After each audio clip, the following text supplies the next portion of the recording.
President Tony Tan, friends, family, and fellow Singaporeans. This has been a dark week for Singapore. The light that has guided us all these years has been extinguished.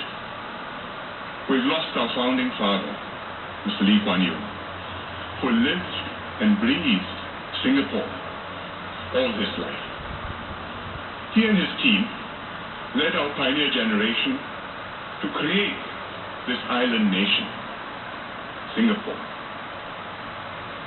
Mr. Lee did not set out to be a politician, let alone a statesman as a boy. In fact, his grandfather wanted him to become an English gentleman, but events left an indelible mark on him. He'd been a British subject in colonial Singapore. He'd survived hardship, danger, and fear in the Japanese occupation. These life experiences drove him to fight for independence.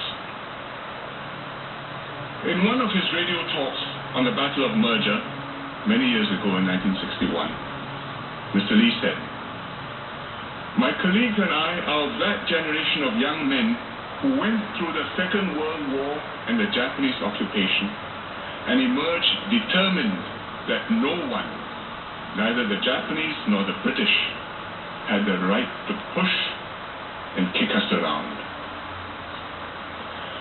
Mr. Lee championed independence for Singapore through merger with Malaya to form a new federation, the Federation of Malaysia. He worked tirelessly to bring this about and succeeded. Unfortunately, the merger did not last, and before long, we were expelled from Malaysia. Separation was his greatest moment of anguish, but it also proved to be the turning point in Singapore's fortunes. From the ashes of separation, he built a nation. The easiest thing to do would have been to appeal to Chinese voters alone. After all, Singapore had had to leave Malaysia because we were majority Chinese. Instead, Mr. Lee went for the nobler dream of a multiracial, multi-religious nation. Singapore would not be based on race, language, or religion, but on fundamental values: multiracialism, equality, meritocracy, integrity, and rule of law. Mr. Lee declared, "This is not a country that belongs to any single community. It belongs to all of us." He checked would-be racial chauvinists and assured the minorities that their place here was secure. He insisted on keeping our mother tongues, even as English became our common working language. He encouraged each group to maintain its culture, faith, and language while gradually enlarging the common space shared by all. Together with Mr. S. Rajaratnam, he enshrined these ideals in the National Pledge. He kept us safe in a dangerous and tumultuous world. With Dr. Goh Keng Swee, he built the SAF from just 2 infantry battalions and 1 little wooden ship into a well-trained, well-equipped, well-respected fighting force. He introduced national service and personally persuaded parents to entrust their sons to the SAF. He succeeded.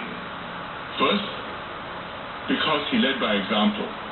His 2 sons did NS just like every Singaporean son. In fact, my brother and I signed up as regulars in the SAF, Tan Jiak Bin. And we went in on SAF scholarships.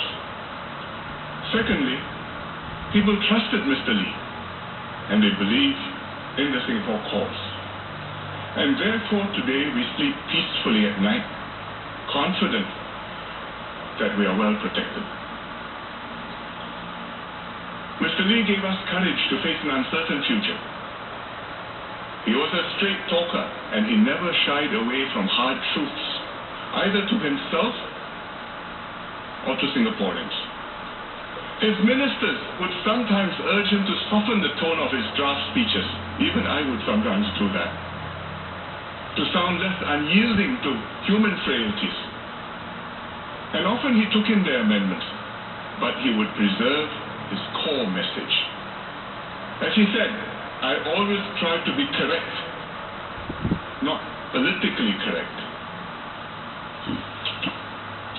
He was a powerful speaker, moving, inspiring, persuasive in English and Malay, and by dint of a lifelong hard slog in Mandarin and even Hokkien.